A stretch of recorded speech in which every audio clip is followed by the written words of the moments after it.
Bismillahirrahmanirrahim. Assalamualaikum warahmatullahi wabarakatuh. Alhamdulillahilladzi 'adada khalqihi wa ridha nafsihi wa zinata 'arsyihi wa midada kalimatihi. Asyhadu an la ilaha illallah wahdahu la syarika lah wa asyhadu anna sayyidana Muhammadan 'abduhu wa rasuluh. Allahumma salli wa sallim wa barik ala sayyidina Muhammadin wa ala alihi wa ashabihi ajma'in. Amma ba'd. Abda'u biqauli ta'ala a'udzu billahi minasyaitonir rajim. Wa ma kanal mu'minuna liyanfiru kaffah falawla nafara min kulli firqatin minhum ta'ifah liyatafaqahu fid din wa liyunziru qaumahum idza raja'u ilaihim la'allahum yahdharun. Abna'i at-talabah, idza lahadna ila hadhil ayat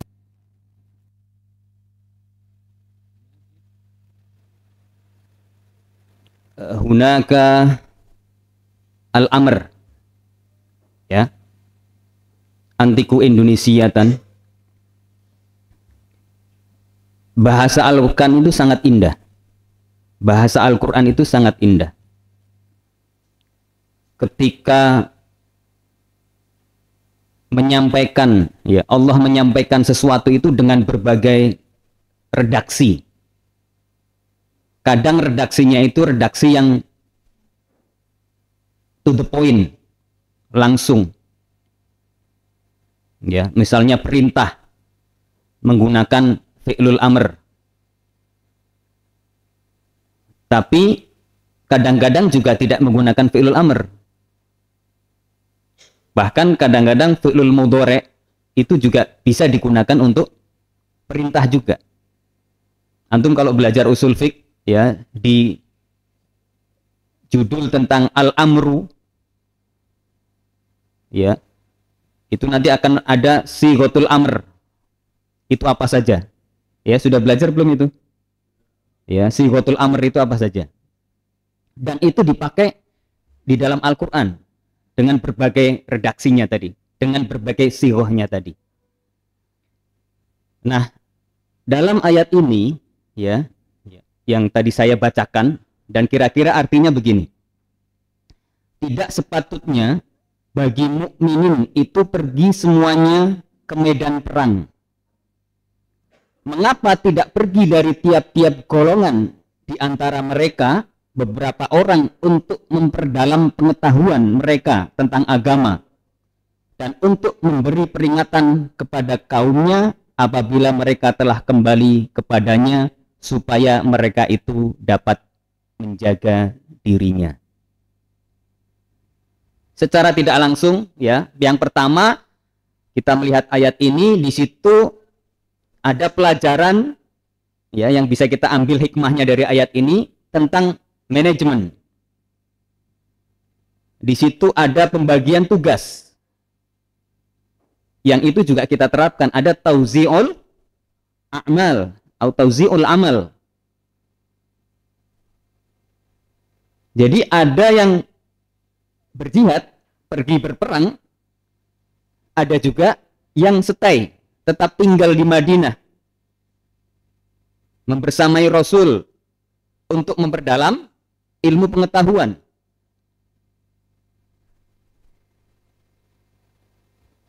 Ya, kita bisa mengambil pelajaran tauzi'ul a'mal ini, pembagian tugas.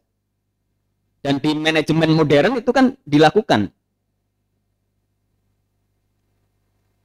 Ada yang bertugas di bagian, misalnya kalau di perusahaan itu ada bagian produksi. Kemudian ada bagian pemasaran. Ada bagian SDM. Ada bagian quality control. Dan lain sebagainya. Ya, paham ya? Jadi pembagian tugas itu ada dasarnya, ya, diantaranya dari ayat ini. Ini KMI Ini kan juga dibagi tugasnya. Ini juga berdasarkan ayat ini, wa ma kanal mu'minuna wa ma kanal mudarrisuna ya yusyarikuna fi hadhihi fi hadzal barnamij. Jadi nggak semuanya guru kemudian semuanya ngikut ini. Karena di sana ada adik-adik antum yang sedang masuk kelas dan itu harus diajar dan harus diawasi. Ya, memang acara ini sangat penting. Dan kita juga tahun kemarin juga mengerahkan semua guru itu, bahkan yang senior itu dikerahkan semuanya. Sampai kemudian evaluasinya yang KBM itu berlangsung kurang stabil. Karena sebagian besar itu masuk ke sini semua. Nah ini sekarang kita seimbangkan. Ada yang mengawasi dan membersamai antum. Ya, ada juga yang di sana membersamai adik-adik kelas antum, anak-anak kita kelas 1 sampai kelas 5. Itu ya. Itu pertama, pelajaran pertama atau hikmah yang bisa kita ambil dari ayat ini. Kemudian yang kedua,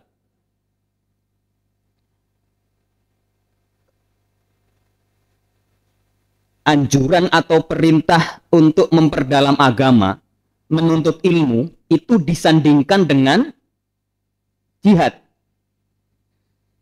Artinya ya, memperdalam pengetahuan, mencari ilmu, tolabul ilmi min nau'i jihad. Ya, kalau jihad itu balasannya adalah surga, ya menuntut ilmu juga sama.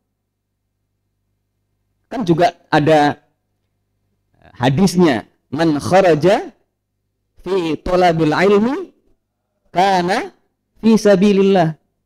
Dan di ayat ini disandingkan, yang sana jihad, yang sini menuntut ilmu. Paham ya? Jadi menuntut ilmu juga penting. Sama pentingnya dengan berjihad. Sama-sama mempertahankan agama. Ya kan?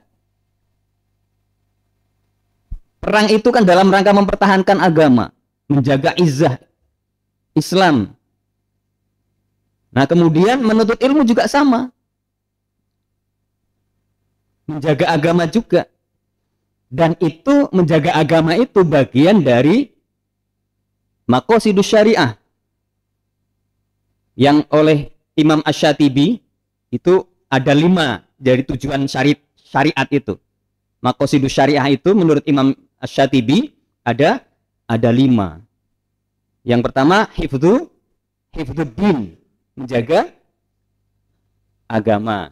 Kemudian hifdzun nafsi, menjaga jiwa.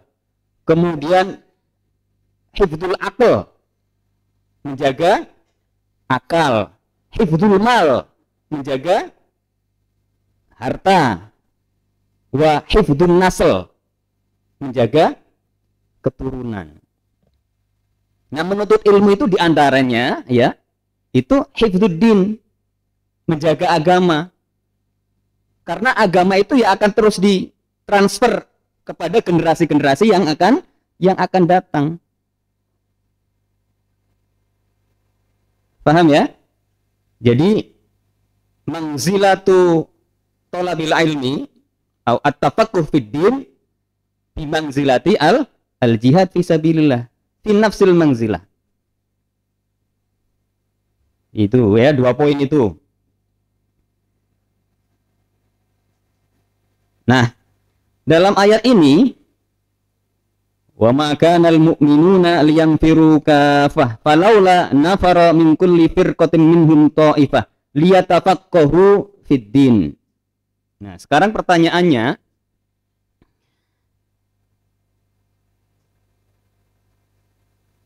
di mana dan kepada siapa kita memperdalam pengetahuan agama?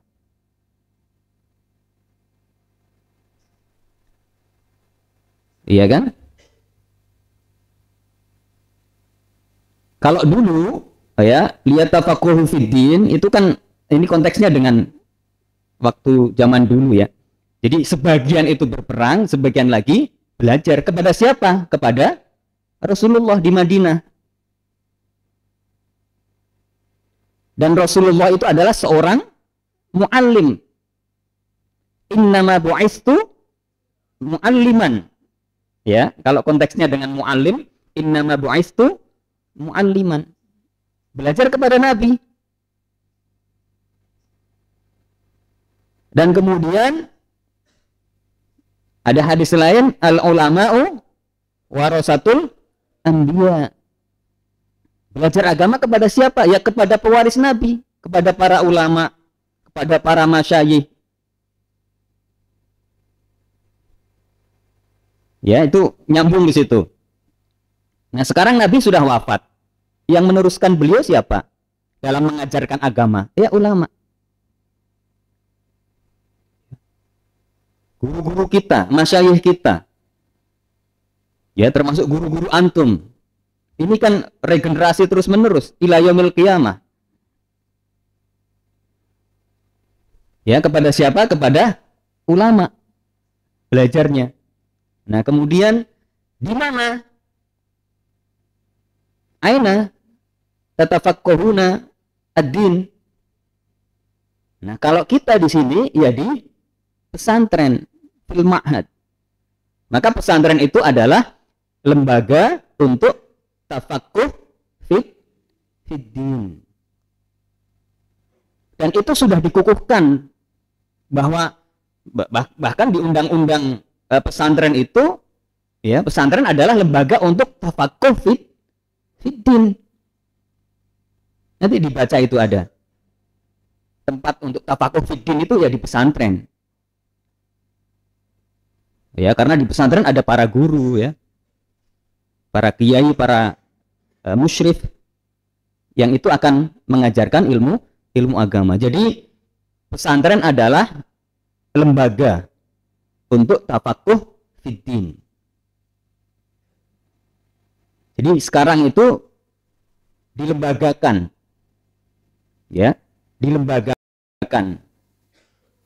Ya, kita dalam rangka ini menerjemahkan ini juga, menerjemahkan ayat ini. Paham ya? Ya. Kemudian ada lagi. Setelah belajar, ya, setelah tafaqquh fid-din, itu kemudian setelah itu tidak berhenti di situ. Antum kemudian juga akan meneruskan kembali estafet itu. Liyunziru, ya, liyunziru qaumahum idza raja'u ilaihim. Ini lagi nasruddin.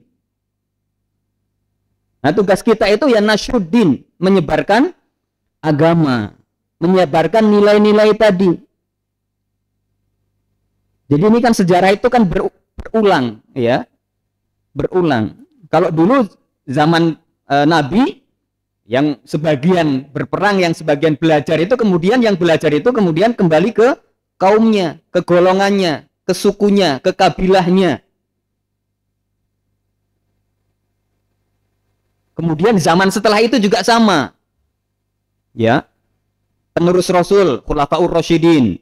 Para sahabat banyak yang belajar pada Abu Bakar, kepada Umar, kepada sahabat Utsman, kepada sahabat Ali dan lain sebagainya. Ya, nanti akan dijelaskan tentang periodisasi tentang at-tasyri' al-islami. Ya, mulai dari zaman Rasul, zaman sahabat, Khulafaur Rasyidin, kemudian zaman tabi'in, ya, tabi'in dan lain sebagainya. Itu kan ini pengulangan ini. Ya, pengulangan dari sejarah yang kemudian diterjemahkan dan berulang sampai sekarang. Yang antum udah selesai kelas 6 nanti insya Allah dalam waktu dekat akan menjadi alumni. Ya, kemudian kan antum akan bertebaran. Liyunziru qaumahum idza raja'u ilaihim. Ada yang misalnya nanti mengabdi di pesantren, ya, di Halmahera, di Pulau Seram, di Aceh, di Sorong, di mana lagi? gua dan lain sebagainya. Antum kan akan liung ziru kaumahum, akan melakukan seperti tugasnya Pak Ferry di sini, akan melakukan seperti tugasnya Pak Farid di sini. Nanti anak-anak antum yang di sana juga akan melakukan tugas-tugas seperti antum yang telah lakukan itu. Ya, terus berputar. Ya, dan kalau di dalam kitab Ta'limul Muta'allim, di antara ciri kebermanfaatan ilmu itu, ya, di antara ciri kebermanfaatan ilmu atau ilmu itu bermanfaat, satu, ilmu itu menunjukkan atau menjadi guidance amal-amal kita. Ya, saya sering sekali sampaikan, ilmu itu tidak hanya sekedar pengetahuan. Anda tahu tentang sesuatu kemudian hanya disimpan di sini. Misalnya antum tahu tentang wudu, rukun-rukunnya, ya, syarat-syaratnya, rukun-rukunnya dan lain sebagainya. Itu kan paham. Tapi kemudian kalau setelah tahu tapi kemudian nggak antum praktekkan, ya ilmunya nggak bermanfaat. Tahu wudu hanya sekedar teorinya saja. Oh, wudu itu dimulai dari niat, kemudian membasuh wajah, ya, tangan dan lain sebagainya. Tapi antum nggak lakukan, ya ilmu itu nggak akan bermanfaat. Hanya sekedar pengetahuan yang tersimpan di memori otak antum. Sebagaimana antum mengetahui sholat tapi nggak sholat. Sebagaimana ataupun sebaliknya mengetahui bahwa mengambil hak orang lain itu nggak boleh, tapi kemudian antum melakukan itu. Antara pengetahuan dengan realitasnya berbeda, dengan yang dilakukan berbeda. Itu ilmu yang nggak bermanfaat. Tapi kalau yang bermanfaat, ya, sudah tahu misalnya tentang wudu, ya antum jalankan wudu yang baik itu, yang sesuai dengan syariat itu seperti yang dituntunkan dalam kitab-kitab. Itu satu. Jadi ilmu yang bermanfaat itu cirinya adalah yang menuntun kita pada amal kita. Yang kedua, ciri ilmu bermanfaat itu adalah diamalkan. Ya, tadi diamalkan kemudian disebarkan. Diamalkan dan disebarkan. Disebarkan. Apa yang sudah kita ketahui menjadi pengetahuan kita, selain kita laksanakan, kemudian kita sebarkan. Itulah bedanya manusia dengan hard disk. Bedanya manusia dengan flash disk. Kalau flash disk itu yang ngumpulin aja pengetahuan. Bedanya manusia dengan Google. Google itu kan pengetahuan banyak sekali di situ. Tapi dia nggak melakukan apa yang dia ketahui. Hanya direktori saja. Semuanya tersimpan di situ, banyak sekali, apapun ada. Ya. Apa ciri ilmu bermanfaat? Diamalkan dan disebarkan. Itu disebutkan itu dalam Ta'limul Muta'allim.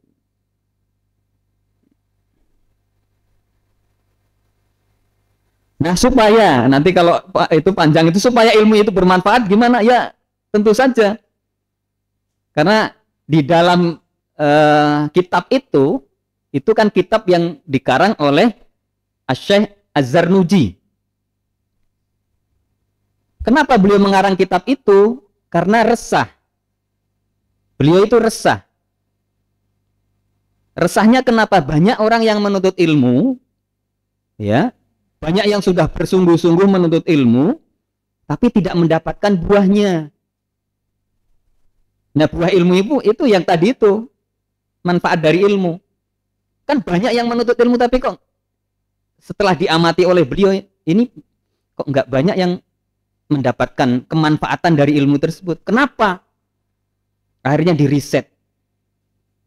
Dan kemudian muncullah atau beliau mengarang kitab Ta'limul Muta'allim, yang itu menjadi guidance untuk para penuntut ilmu, para thalibul ilmi. Nanti banyak itunya, anasirnya banyak, faktornya banyak. Kenapa kemudian tadi supaya santri penuntut ilmu itu bisa mendapatkan buah dari ilmu. Di antaranya suhbatu ustadz. Ya. Itu kan bagian dari adab. Nah, antum kan percuma saja mempunyai banyak pengetahuan tapi kemudian dengan gurunya, dengan orang tuanya kemudian nggak beradab. Maka sudah dipastikan ilmunya itu nggak akan bermanfaat. Hanya sekedar memori yang tersimpan di otak. Kemudian bagaimana kemudian bergaul sesama santri itu ada adabnya. Bagaimana kemudian memperlakukan kitab sebagaimana yang tadi ditekankan oleh Pak Kiai Anang. Al-adab, nahwal kitab itu bagaimana? Ya. Kemudian amalan-amalan yang harus dilakukan ketika saat menuntut ilmu. Tidak boleh kemudian makan makanan yang subhat, apalagi yang haram. Tidak boleh kemudian menggunakan sesuatu yang bukan miliknya. Ini hati-hati betul. Jadi ketika kita, kalau bahasanya orang dulu itu, ketika kita nyantri itu ya kita harus tirakat. Ya, harus tirakat supaya apa ya? Supaya kita mendapatkan keberkahan ilmu. Sekali lagi tidak hanya sekedar memori, tapi ilmu yang kita ketahui menjadi ilmu yang bermanfaat. Bisa kita laksanakan dan bisa kita sebarkan. Paham anak-anakku sekalian? Ya, itu adab-adab.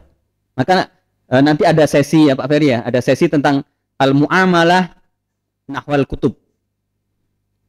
Kalau dulu mungkin Pak Ferry waktu nyantri ya, kita itu di buku kurosah kita itu kita tulis di depan itu di belakang sampul Bismillahirrahmanirrahim. Allahumma sholli ala sayyidina Muhammad wa ala alihi wa sahbihi wasallim. Itu kalau saya dulu tak tulis begitu Pak Ferry. Ke kurosah. Ya. Ya paling tidak itu kalian pernah nulis ayat-ayat ya Al-Qur'an dan juga sholawat. Bismillahirrahmanirrahim. Allahumma sholli ala sayyidina Muhammad. Ya. Itu akan menjadi saksi kita bahwa tangan kita pernah kita gunakan untuk nulis itu.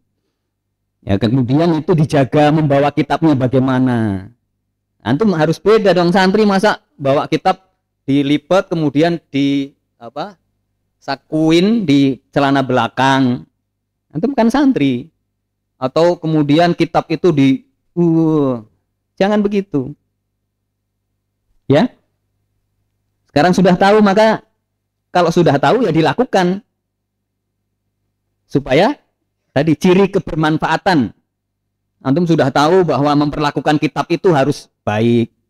Apalagi Al-Qur'an, ya.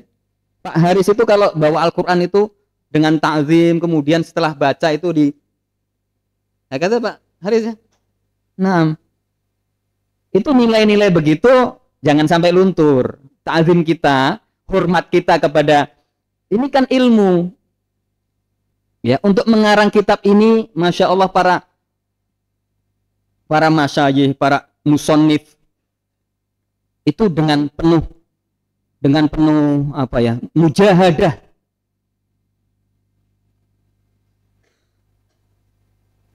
Menulis kitab itu tidak hanya sekedar kitab. Antum kalau baca apa namanya sejarah-sejarah itu, ya nanti kalau atau misalnya sejarahnya Abu Hanifah yang masya Allah itu sholatnya sampai ratusan rokaat, ya sholat sunnahnya,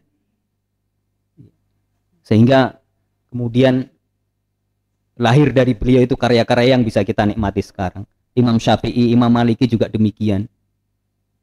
Maka kitab-kitab yang dikarang oleh para muallif, ya, para pengarang, para ulama kita ya harus kita hormati.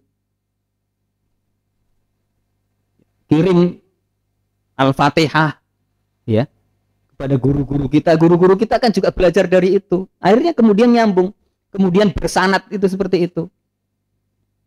Ya. Bisa dipahami? Ya, ini tentang ayat ini, dan ini menjadi ayat kita, ya. Ayat yang selalu dibacakan dan kalian harus hafal. Ya. Coba ini tes ini. Man antum? Ya, man antum? Nah, ini kan dari ayat ini. Antum mungzirul kaum. Nahnu mungzirul kaum. Ya. Paham ya? Ini betul-betul diresapi ini semuanya ini. Bagi kami, bapak-bapak guru semuanya, dan bagi antum, the next Ibnu Khaldun. Oke. Kemudian kita masuk ke, sebelum masuk ke materi yang berikutnya, maqasidu syariah, ya, menurut Imam Syatibi ada berapa? Ada berapa? Review. Ada 5. Awalan, hifdzuddin. Sanian, hifdzun nafs. Salisan, hifdzul aql. Rabi'an, hifdzul mal. Khamisan, hifdzun nasl. Ya. Nah, yang kita ini bagian ini bagian dari menjaga agama. Ya, menjaga agama itu ya dipelajari, kita pelajari dengan baik, kemudian kita sebarkan kemudian, ya, dan lain sebagainya. Ini juga nanti akan ada pembahasan yang tentang syariat ini. Orientasi. Ya, nah tadi pesantren itu sebagai lembaga tafakuh fiddin, clear ya? Oke. Nah, tafakuh fiddin itu, tafakuh itu akar katanya adalah al-fiqh, faqiha, yafqahu. Al-fiqh, al-fiqh itu artinya al-fiqhu ma'nahu al-fahmu. Ini di usul fiqh ada al-fiqhu ma'nahu al-fahmu. Faqih itu ma'nahu fahimtu. Idza sa'altukum hal faqihtum ajib faqihna. Hal fahimtum fahimna. Hal faqihtum faqihna. Ya, al-fiqhu ma'nahu al-fahmu. Nah, kemudian diberi tambahan harfu ta, tafaqqaha yatafaqqahu. Ini ada penekanan. Tafaqqaha yatafaqqahu. Ada ta, ada tasdid juga di situ. Artinya bahwa at-tafaqquh itu mengandung kesungguhan. Ya.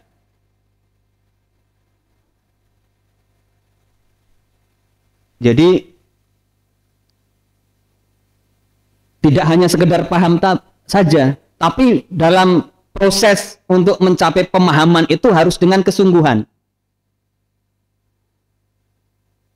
Ya harus sungguh-sungguh, tidak hanya sekilas-sekilas saja, tidak hanya sepintas-sepintas saja. Harus paham. Maka Fathul Kutub ini adalah diantaranya untuk itu. Ini latihan tapi beneran, sama seperti OPPM itu. Latihan tapi beneran. Ya, beneran tapi latihan. Ya, antum akan benar-benar buka kitab. Antum akan benar-benar menjawab al-masail, ya. Allati tutrah, ya, minal lajnah. Nanti di situ akan ada banyak pertanyaan, persoalan yang harus kalian jawab.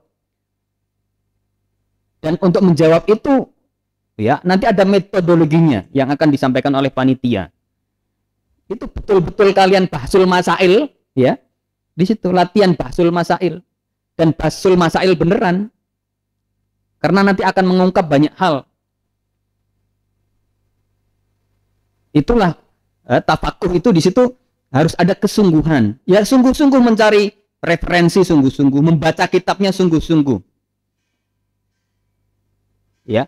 Dan ini antum sudah punya bekal.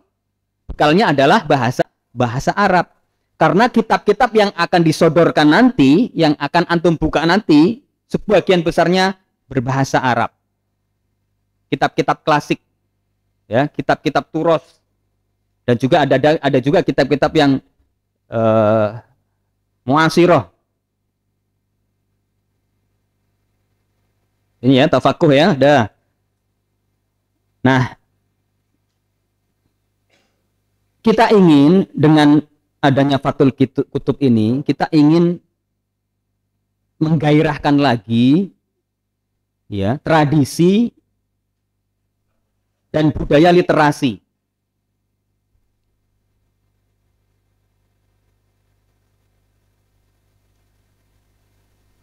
Literasi itu apa? Literasi itu kemampuan ya, kemampuan untuk membaca, melihat, menulis, merancang, berbicara dan mendengar. Itu literasi. Jadi literasi itu tidak hanya sekedar membaca saja. Di Fathul Kutub ini kan ada semua. Antum membaca iya, nanti menulis ya. Akan ada tulisan yang harus antum susun, kemudian ada diskusinya, betul nggak? Ada diskusinya. Nah, diskusi itu kan ada yang memaparkan, yang lain mendengarkan, yang lain menganalisa, argumennya sudah sesuai apa belum. Itu ada di Fathul Kutub ini. Jadi literasi ya, kemampuan yang melihat, membaca, mendengarkan, berkomunikasi, menulis, itu ada di Fathul Kutub ini, terkumpul dalam kegiatan Fathul Kutub. Paham? Ya. Itu kemampuan literasi dan santri harus mampu itu. Dunia kita itu sudah dunia yang apa namanya? Literasi itu sudah sangat luas. Semua orang itu bisa mengakses itu, maka kita tidak boleh ketinggalan. Ya, dan kebutuhan kita terhadap membaca, ya, menulis, ya, membaca, atau kebutuhan kita terhadap literasi itu sama seperti kebutuhan kita terhadap makan dan minum. Antum kalau nggak makan, kalau nggak minum, apa yang terjadi? Ya lemes dulu. Tidak langsung mati. Ya, nggak makan, nggak minum, nggak makan lemes, nggak minum dehidrasi. Kalau itu berlangsung pada waktu yang lama, ya bisa kemudian akan ya tadi meninggalkan dunia yang fana ini.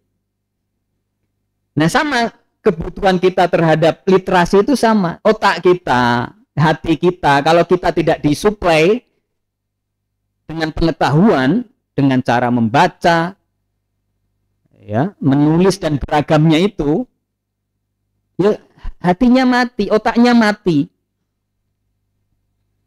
Fakabir arba'an liwafatihi. Gimana ininya?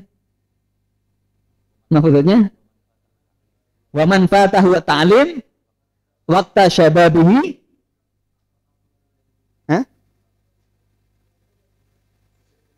Suma nonton ya, fakabir alaihi arba'an liwafatihi. Iya kan? Wa man fatahu ta'lim. Antum nggak belajar, ketinggalan belajar, nggak membaca, nggak menulis, nggak mendengar, itu kan dianggap mati. Itu bukan wa man fatahu al-aql wa syurb. Berarti kan kebutuhan terhadap literasi itu sama pentingnya seperti kebutuhan kita terhadap makan dan minum.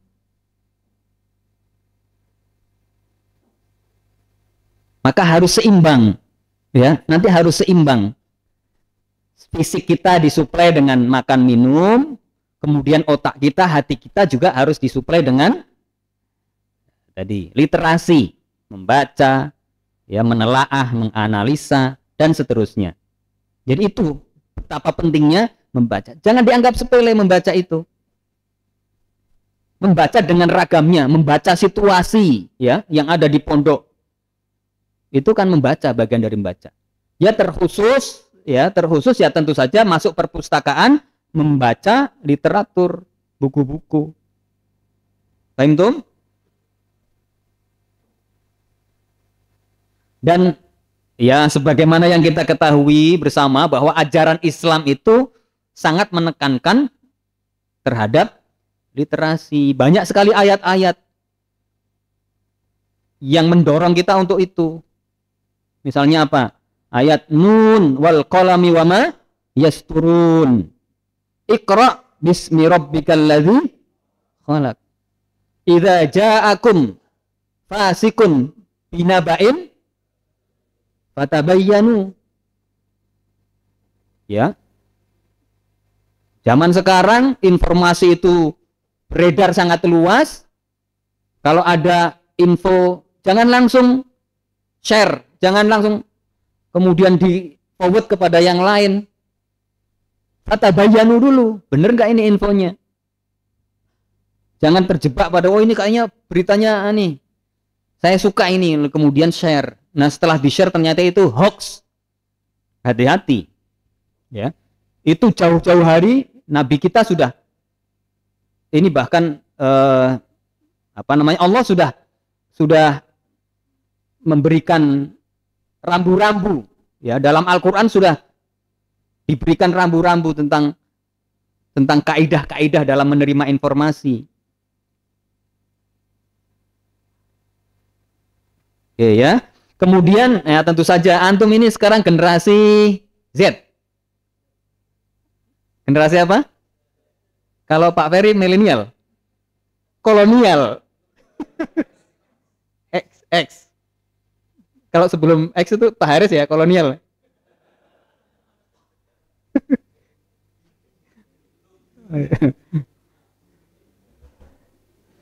Antum itu generasi Z, generasi digital. Antum lahir itu sudah menjumpai smartphone, gadget. Kalau Pak Ferry lahir itu belum ada. Ya, belum ada. Pak Haris lahir itu belum ada. Kayaknya Pak Haris dengan Pak Ferry itu seumuran ya. Jadi ketika lahir itu di sampingnya nggak ada HP. Sekarang itu begitu lahir, sampingnya ada HP. Nah, antum itu lahir kan sudah ada HP. Nggak pernah menangi masa-masa telegram, atau nggak tahu telegram. Nggak menangi telepon yang kering-kering itu nggak menangi. Nggak mengalami, nggak menjumpai. Kemudian HP yang tidak layar sentuh, itu nggak menjumpai. Hanya lihat gambar-gambarnya aja sekarang. Sekarang sudah jadi fosil. Nah, saya masih ingat dulu pertama kali yang punya HP layar sentuh itu Pak Haris di pondok ini. Betul? Iya. Karena itu HP untuk membagikan informasi. Informasi ahad pagi, informasi perolehan Ziswap. Nah, itu paling canggih dulu, Samsung. Betul? Iya. Yang lain itu masih pakai keyboard ini, pakai keypad. Candy apa namanya? HP apa namanya itu yang pakai pencetan itu? Iya. Iya Nokia. BlackBerry. Nah, pakai yang pertama layar itu ya di Pak Haris Pak Edi itu. Itu sejarah kalau di sini itu. Oke. Jadi antum itu udah generasi-generasi yang apa namanya lahir kemudian langsung di hadapannya itu gadget. Maka anak sekarang itu bayi-bayi itu kan sudah ini. Bayi itu lahir ya langsung anak umur 2 tahun, 3 tahun itu udah mahir itu main game. Masya Allah. Ya padahal bayi loh. Bayangkan. Ya. Maka kemampuan literasi antum untuk menyongsong era ini dan era yang akan datang itu lebih dahsyat lagi. Maka pengetahuan fundamental, pengetahuan dasar itu harus kuat. Nilai-nilai itu harus kuat. Kalau ada kan ada istilah disrupsi informasi, ya Pak Ferry ya. Jadi informasi itu sangat melebar, membanjiri kita. Banjir informasi sangat banyak sekali. Nah, kemampuan antum dalam hal-hal yang mendasar, nilai-nilai. Tadi nilai-nilai seperti nilai apa? Jangan mudah men-share berita yang validitasnya belum belum valid. Dan antum harus punya nilai itu. Kemudian etika-etika, ya. Jangan ujaran kebencian, jangan memecah belah, itu kan nilai-nilai fundamental.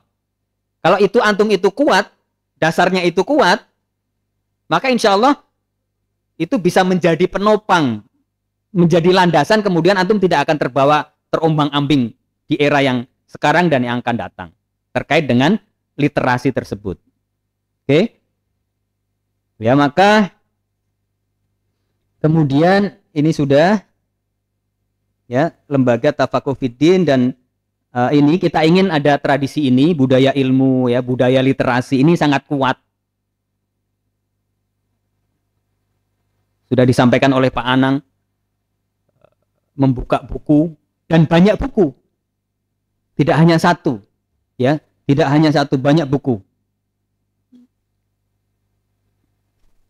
Nah, ini Fathul Kutub, ini kalau di Fathul Kutub itu kalau didefinisikan adalah latihan dan praktek membaca, menelaah, memahami, dan menganalisis kandungan buku-buku klasik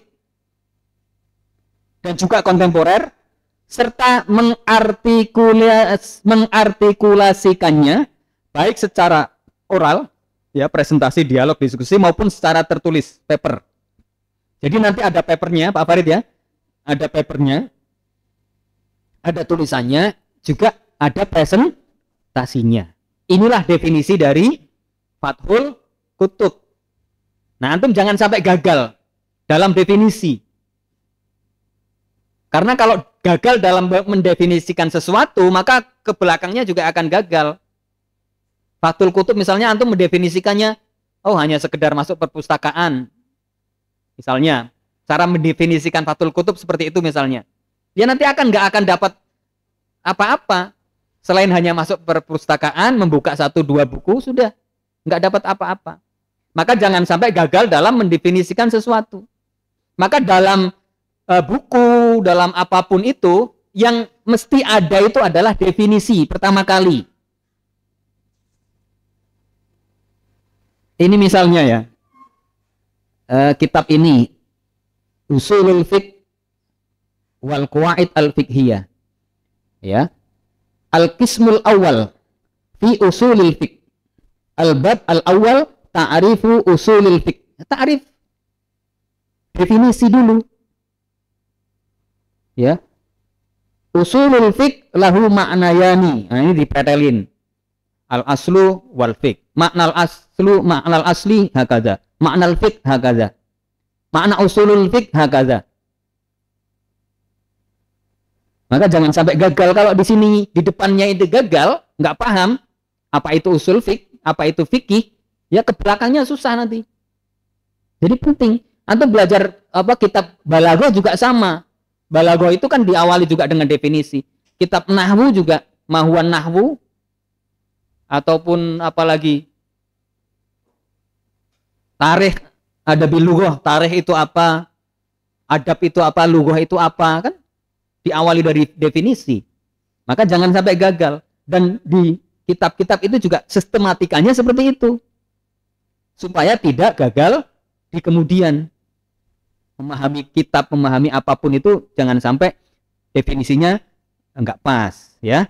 Dan inilah definisi dari Fathul Kutub, ya, membaca, menelaah, memahami, menganalisis kandungan buku-buku klasik dan juga kontemporer, serta mengartikulasikannya, mengungkapkannya, baik secara oral, ya, presentasi, dialog, lisan, ya, diskusi, ataupun tertulis, lisan dan tulisan, syafahi atau syafawi wa tahriri. Paham dong? Ayo. Nah, kemudian apa yang akan dibahas? Ya, materi-materi yang akan dibahas itu ada tafsir, hadis, akidah, fikih, juga ada sebagian tentang akhlak, ya, tasawuf itu. Dan ini dibingkai dalam bahasa Arab. Semuanya ini dalam naungan bahasa Arab.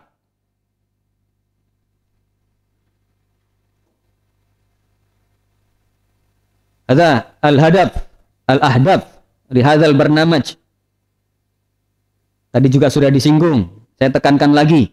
Menggunakan bahasa Arab yang sudah dipelajari selama hampir 6 tahun sebagai kunci untuk membuka khazanah ilmu pengetahuan, khususnya ilmu pengetahuan Islam.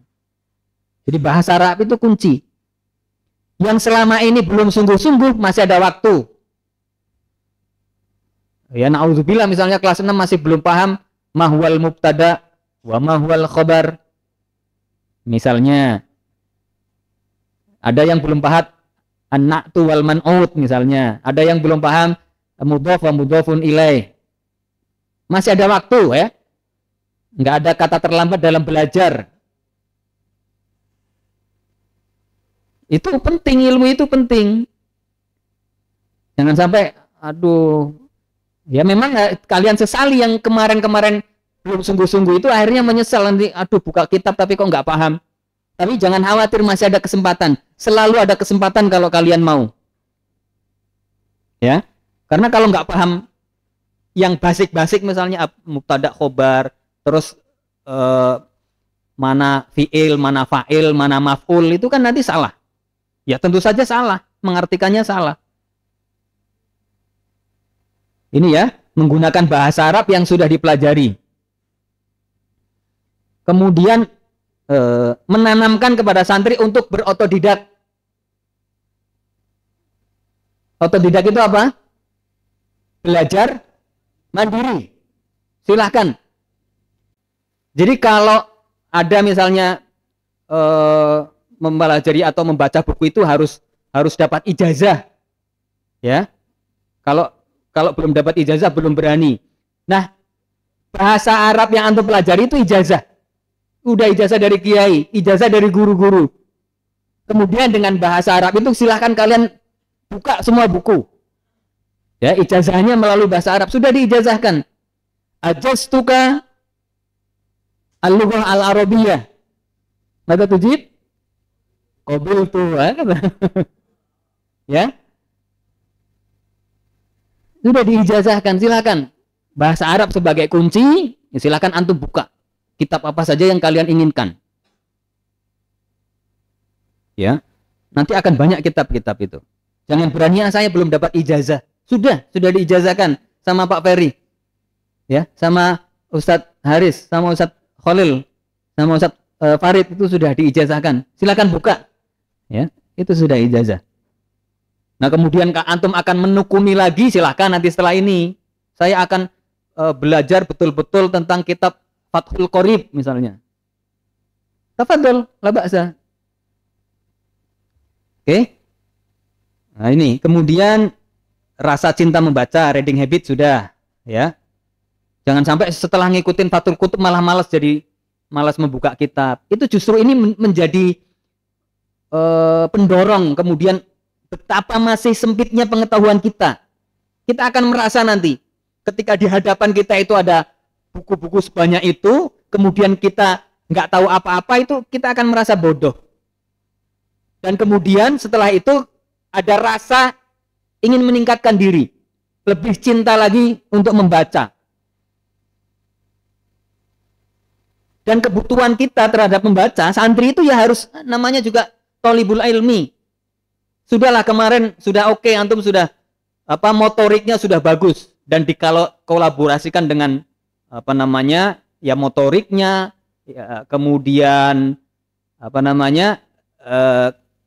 kognitifnya, afektifnya kemarin waktu PG sudah diungkapkan semua. Sudah bagus itu. Nah, modal itu antum begitu bagus, sukses itu karena apa? Di antaranya adalah sungguh-sungguh.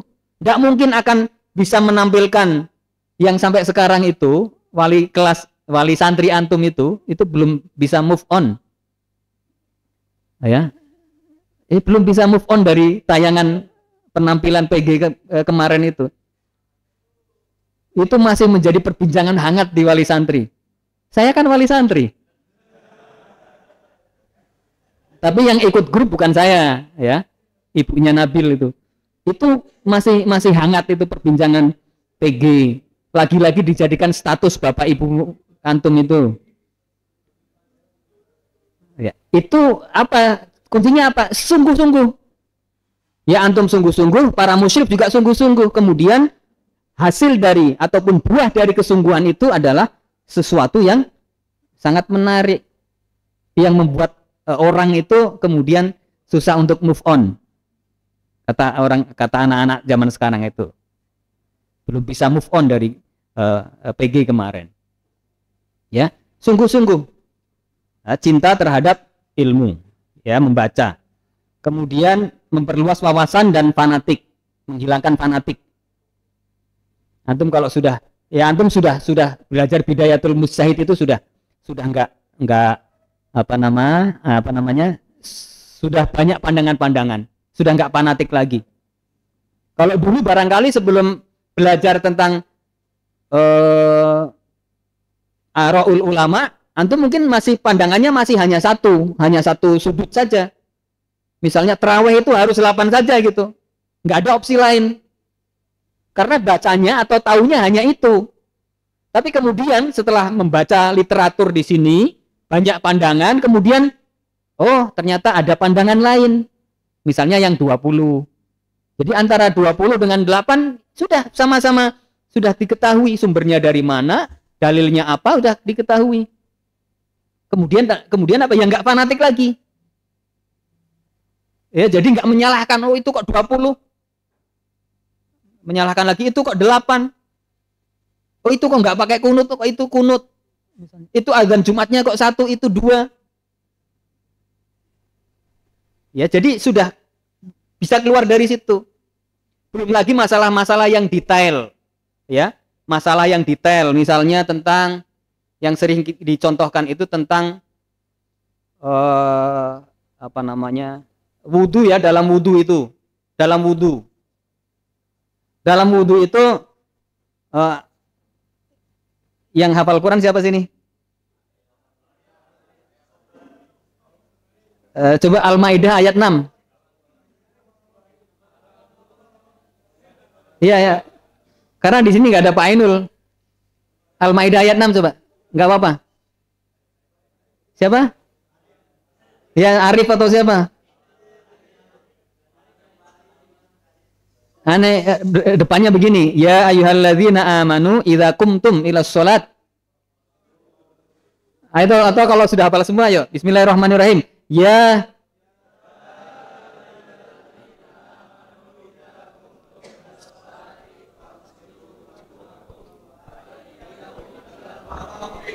wamsahu biru'usikum wa arjulakum ilal ka'bain, ya, itu. Nah, itu ayat tentang wudu. Ya, yang kemudian ini kan nanti kan outputnya itu kan ijtihad. Ya, hasil kemudian nanti para ulama itu memformulasikan bahwa rukun daripada rukun wudu itu, ya, rukun wudu itu kemudian diformulasikan. Yang pertama apa? Rukun wudu. Niat. 2. Membasuh muka. 3. Tangan sampai siku. Terus membasuh kepala. Terus kaki. Terus tertib. Nah, ini formulasi kemudian diformulasikan oleh para ulama kita, diformulasikan dari ayat ini. Itu nanti ada, itulah nanti kemudian ada metodologi untuk ijtihad, ya, merumuskan hukum. Itu secara global. Ini yang rukun, ya, artinya yang ini nggak boleh ditinggalkan. Misalnya yang terakhir nggak tertib, nggak dilakukan, yo ngacak. Kalau tertibnya nggak ada, kaki dulu, kemudian baru wajah. Itu kalau tertib ditinggalkan. Atau niatnya ditinggalkan. Sementara niat itu merupakan sesuatu yang sangat penting. Innamal a'malu niat. Nanti enggak, kalau niatnya enggak dilakukan itu enggak ada bedanya dengan antum bangun tidur kemudian ucek-ucek gitu. Ya itulah yang membedakan suatu pekerjaan dengan pekerjaan lainnya adalah niatnya. Innamal a'malu binniyat. Nah, dari hadis itu kemudian muncul kaidah. Ya, para ulama membuat kaidah usuliyah, kaidah fiqhiyah. Kaidahnya apa? Al-umuru bimaqasidiha. Ini kan dari hadis innamal a'malu binniyat wa innamal likulli imri'in ma nawa ila akhiril hadis. Jadi al-umuru bimaqasidiha. Setiap pekerjaan itu tergantung daripada niatnya, dan niat adalah pembeda. Itu nanti dalam usul fikih itu antum ya, kita ini akan belajar metodologi untuk beristihad. Jadi tidak hanya sekedar, kalau fikih itu kan buah sudah mateng gitu ya, sudah mateng, kita ini hukumnya mubah, ini haram, ini halal, ini wajib, ya kan, itu sudah matang. Tapi sebelum itu kan ada proses. Para mujtahid, para ulama itu memformulasikan itu sehingga tersaji kepada umat itu sudah matang. Ya. Nah, dalam proses perjalanan itu misalnya kan tadi di ayat itu ada wamsahu biru'usikum. Nah, kemudian di situ ada perbedaan pendapat. Ketika harfu ba, ya, wamsahu biru'usikum. Nah, ini diartikan apa? Apakah keseluruhan? Kalau diartikan keseluruhan, wamsahu biru'usikum berarti semuanya. Ya, ada yang bi itu adalah ba'du lil ba'd, hanya sebagiannya saja. Maka dibasuh sebagiannya saja. Dan pendapat-pendapat, boleh hanya 3 helai saja cukup misalnya. Itu kan terjadi apa? Dialog, diskusi, ya, dalam memahami harfu ba. Di situ ada dinamika. Nah, kita itu diajak untuk mengetahui itu, gimana dinamikanya.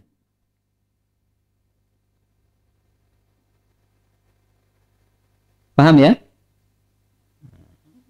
Jadi tidak hanya sekedar taklid saja, ya, meningkat kepada muttabi dan mujtahid.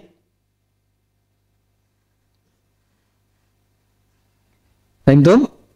Ya, jadi ya wudhu misalnya bagi orang yang mungkin tidak mendalami fikih usul fikih, tidak mendalami agama, ya yang taunya hanya tersaji wudhu itu seperti ini.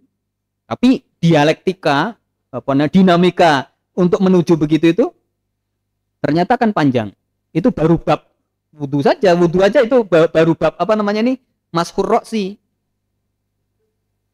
Belum wamsahu biru'usikum wa arjulikum wa arjulakum. Itu di Bidayatul Mujtahid ada wa arjulikum. Kalau arjulikum itu berarti nanti ngikutnya biru'usikum wa arjulikum, atau wa arjulakum itu berarti fagsilu arjulakum, wamsahu biru'usikum wa arjulikum. Nah, nanti ikut yang mana? Ada kan di Bidayatul Mujtahid seperti itu. Atau baca kan? Atau pas ngantuk waktu itu? Ini kan ada seperti itu, ada dinamika diskusi yang panjang terkait dengan itu. Itu dalam hal satu ini aja, satu topik ya. Satu topik. Kalau Pak Farid wa arjulikum wa arjulakum, ngikutnya yang mana? Arjulakum. Berarti dicuci semuanya. Wagsilu atau cukup wamsahu? Wamsahu.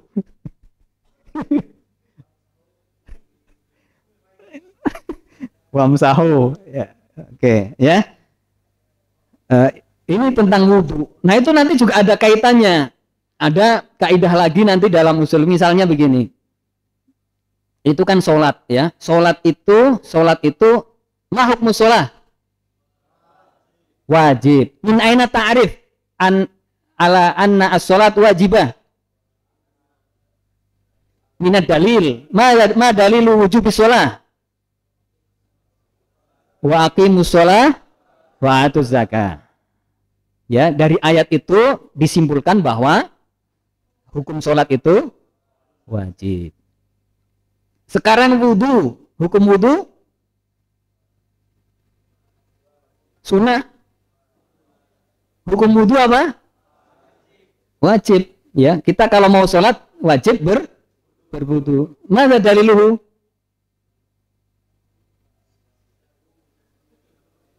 Mana daliluhu? Mana daliluhu? Idza kumtum ila sholat. Ya. Oke. Nah, oke ya.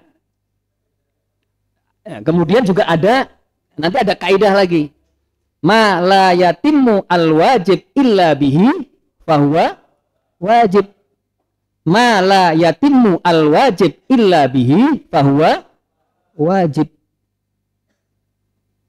Kalau sholat itu wajib, maka wudhu juga wajib. Karena sholat nggak akan sempurna jikalau wudhunya tidak dilaksanakan. Atau kaidah yang lain, lil wasail hukmul maqasid. Ya, ya wudhu itu sama dengan hukum sholat. Karena wudhu itu wasilah, perantara untuk sholat. Kalau sholatnya wajib, maka wudhunya wajib. Nah sekarang berikutnya, khitan bagi laki-laki, hukumnya apa? Hah? Wajib apa sunnah? Kenapa wajib?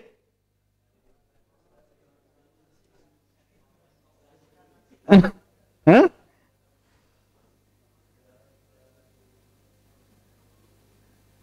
Wajib. Ini sudah khitan semua? Guntur khitan enggak? Halas. Marrah waidah atau marratain?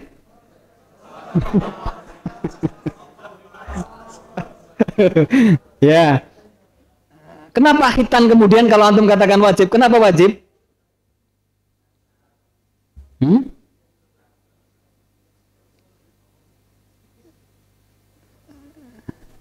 Ya itu terkait dengan toharoh. Terkait dengan toharoh nanti. Orang yang nggak bersih, nggak suci, sholatnya nggak sah. Ya memang syariatnya ya syariat Nabi Ibrahim. Kemudian diteruskan oleh kita, oleh umat Nabi, oleh Rasul dan kita ikutin. Ya. Karena bermasalah kalau kebersihan kita bermasalah, maka sholatnya bermasalah. Maka dari hulu ke hilir itu harus selesai.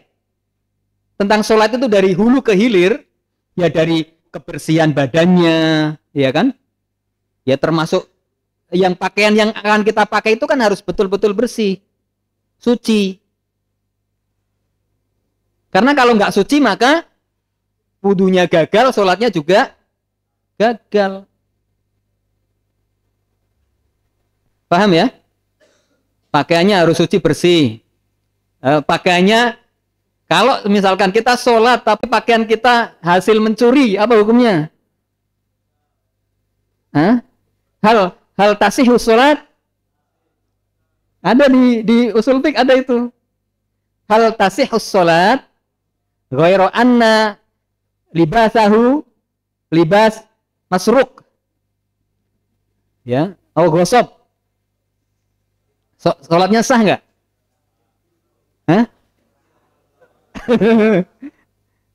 Itu asik nanti belajar fikih ya, belajar usul fikih, belajar hukum itu asik. Kalau di sini di buku itu ya sholatnya tetap sah, tapi dia mendapat apa namanya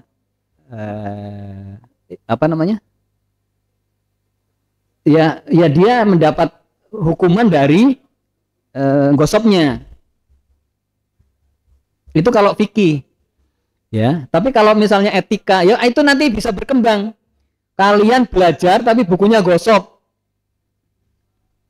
Nah, itu jauh dari keberkahan nanti. Maka betul-betul harus hati-hati. Ya, itu clear, itu dari awal itu kita harus fakir qabla an ta'zima. Seorang penuntut ilmu itu harus clear and clean. Buku yang digunakan ya betul-betul buku dia. Kalau nggak punya buku ya beli. Kalau belum bisa beli ya pinjam dengan cara baik-baik. Itu clear and clean. Ya. Dan itu nanti akan berdampak pada ketika antum sudah hidup bermasyarakat. Karena kalau dari sekarang itu sudah kebiasaannya itu memakai tapi tidak pernah izin, memakai sembarangan, itu nanti di masyarakat juga akan begitu nanti. Hati-hati.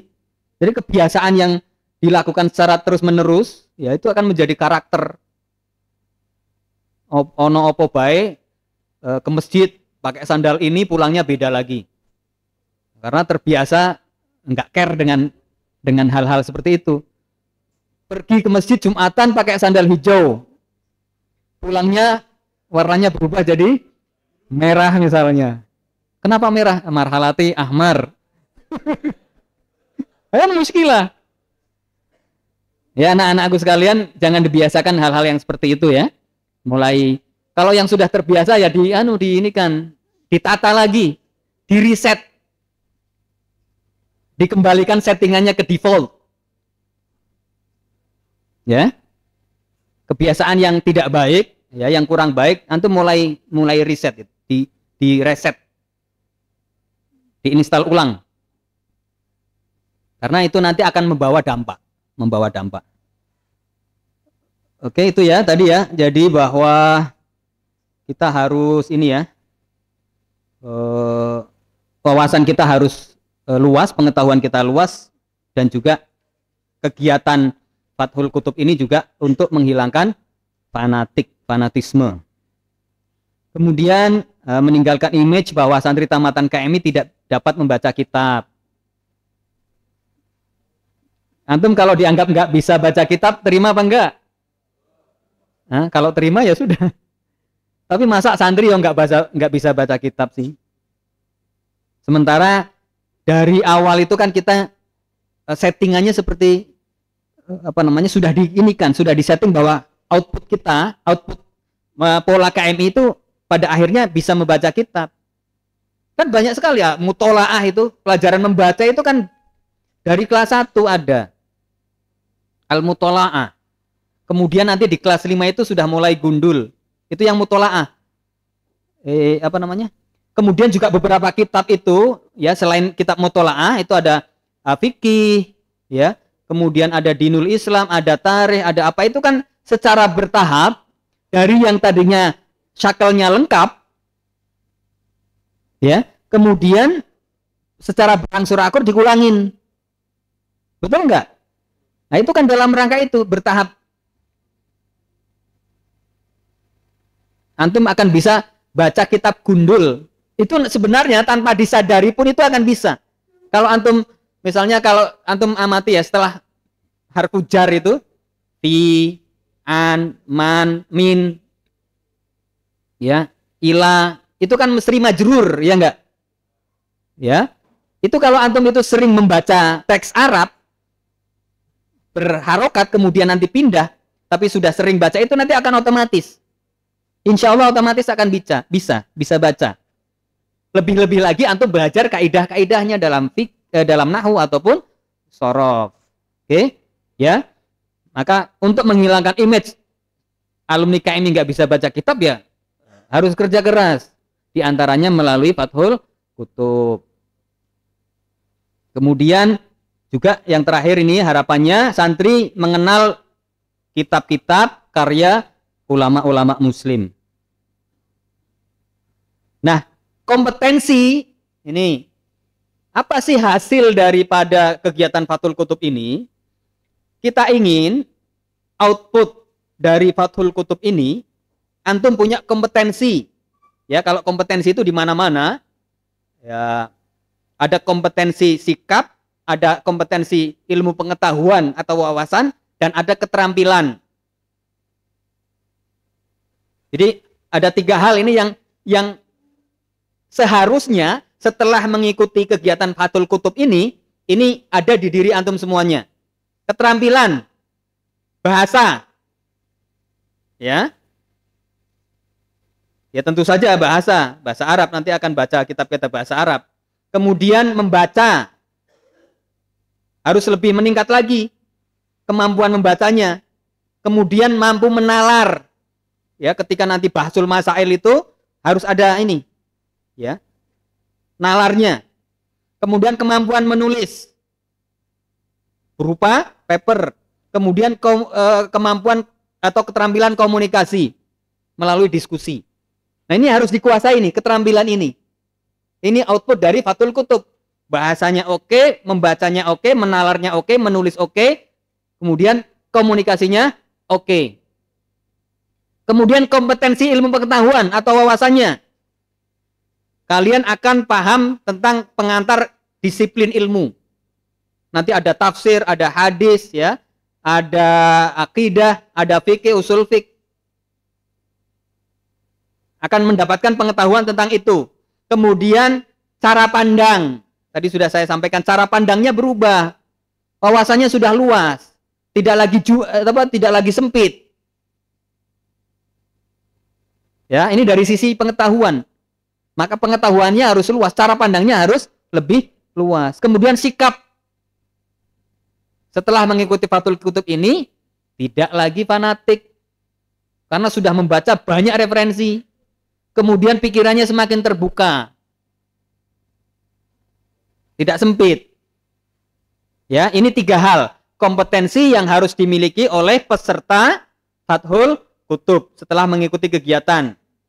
Ada kompetensi bidang keterampilan, kemudian bidang wawasan atau pengetahuan, dan juga sikap. Ini sama. Setiap kegiatan atau setiap jenjang, misalnya kelas 1 itu kan juga punya keterampilan ini. Ada kognitifnya, ya, ada sikapnya, dan ada keterampilan. Kelas 1 itu apa sih? Output dari kelas 1 itu kompetensinya apa? Itu KMI ada ukuran-ukurannya. Sampai nanti profil alumni Tazaka itu seperti apa? Setelah mengalami proses. Ya, setelah mengalami proses pendidikan dengan pola mu'alimin itu seperti apa outputnya? Kemarin sudah disampaikan, ya. Sebentar, ini untuk mengingatkan kembali. Karena ini jamnya panjang sampai jam 12 di jadwalnya Pak Farid ini. Suaya. Hah? Iya. Itu yang ngantuk-ngantuk dipijitin. Sebenarnya konsentrasi itu, ya, konsentrasi manusia itu memang ada batasannya. Ya, itu menurut penelitian begitu. Ada ada waktunya gitu. Dalam 2 jam itu nggak mungkin konsentrasinya itu full, itu 2 jam konsentrasi. Mustahil. Ya pertama mungkin iya, dia full. Nanti akan berkurang seperti HP itu. Kan lama-lama lowbat itu. Berkurang baterainya kan. Sama otak kita juga sama seperti itu. Kalau masih ada yang full konsentrasinya bagus. Kalaupun ada yang berkurang, ya itu manusiawi. Sebentar, ini kemarin itu di apa ya? Nah, itu di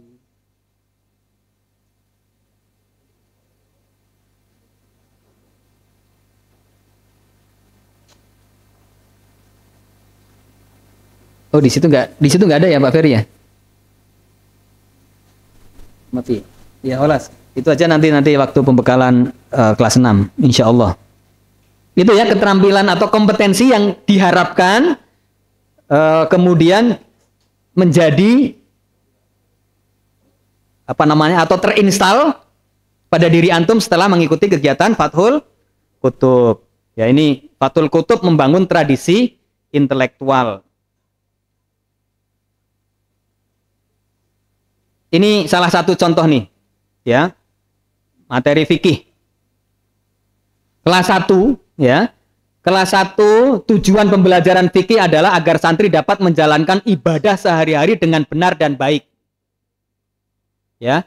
Antum belajar fikih kelas 1. Berbahasa Indonesia. Itu ada tentang toharoh, ada tentang sholat, ya, dan seterusnya. Ya. Nah, dengan belajar ini, ya santri diharapkan dapat menjalankan ibadah sehari-hari dengan benar dan baik. Ini kelas 1. Apalagi kelas 6, ya tentu saja sudah lebih dari ini. Ya. Kemudian kelas 2, ini materi fikih. Kelas 2 itu materinya masih sama, tapi penguatan. Materinya sama, penguatan, dan sudah mulai menggunakan bahasa Arab. Nama kitabnya apa? Fiqhul Al-Fiqh atau Fiqhul Wadih? Kelas 2. Al-Fiqh. Ya, berbahasa Arab. Tapi intinya, kontennya, isi materinya sama. Tapi sudah menggunakan bahasa Arab. Kelas 3. Kelas 3 pakai kitab apa? Bidayatul Mujtahid? Apa kitabnya? Fikih. Antum kayak mana?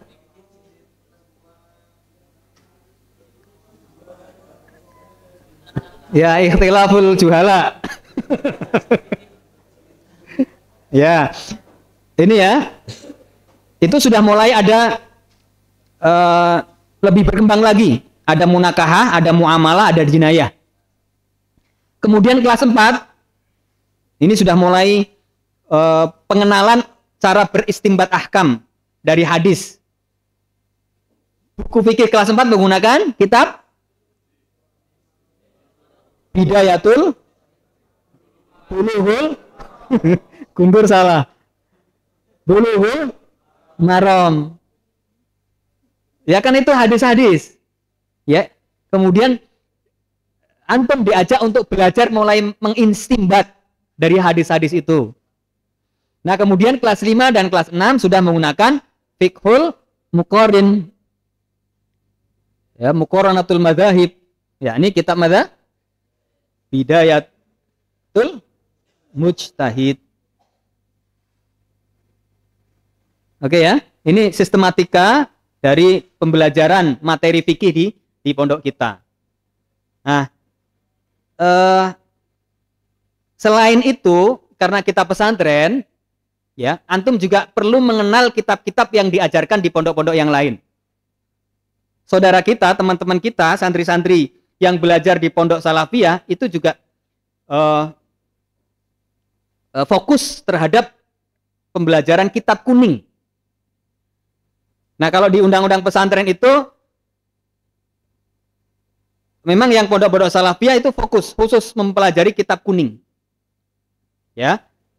Nomenklaturnya kitab kuning. Nah, kalau pondok Asriyah, Muallimin itu dirosah Islamiyah. Tapi sebenarnya intinya sama.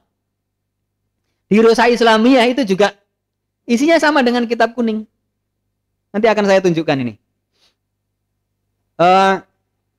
Macam-macam kitab kuning. Di situ ada itu kayaknya, ya.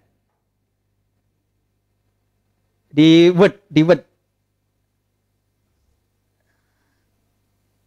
Tadi ada 3 file itu yang dalam bidang bahasa Arab. Kalau di pondok Salafiyah itu diajari kitab Al-Jurumiyah. Ini yang paling dasar.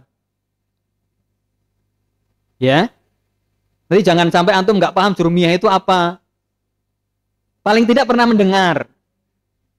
Syukur-syukur nanti dibuka. Nah, itu kitab itu isinya apa ya? Kitab tentang nahwu. Ya.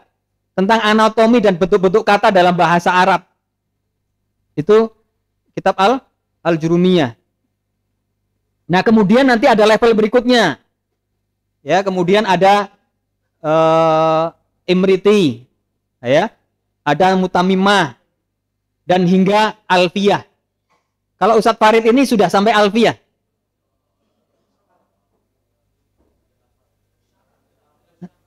Malah sampai syarahnya. Iya. Alfiyah itu kan bait-bait, ya.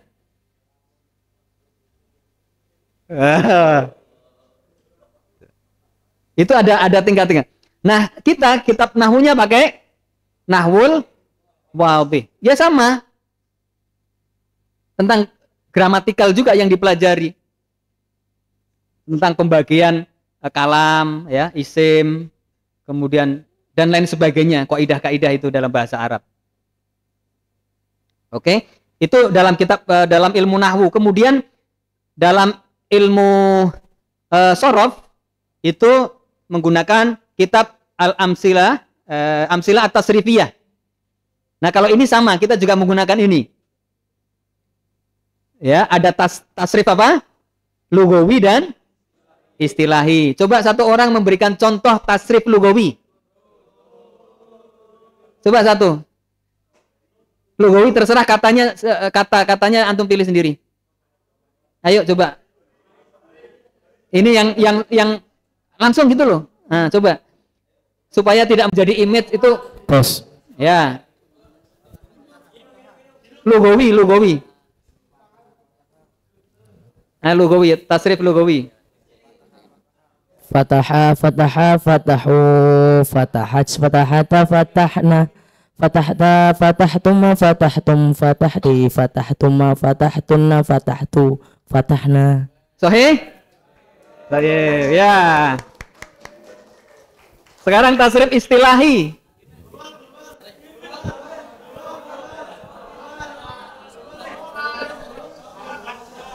Ayo coba, biar nggak ngantuk.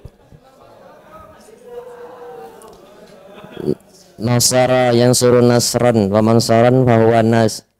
Nasirun.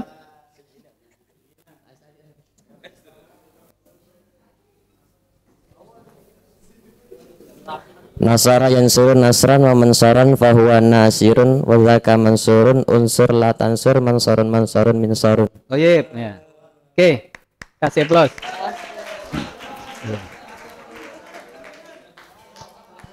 Ya udah, cukup. Itu ya, itu penting, itu perubahan kata ya. Itu penting, itulah di antara kekayaan bahasa Arab itu di situ. Ya, yang itu tidak dimiliki oleh bahasa-bahasa yang lain.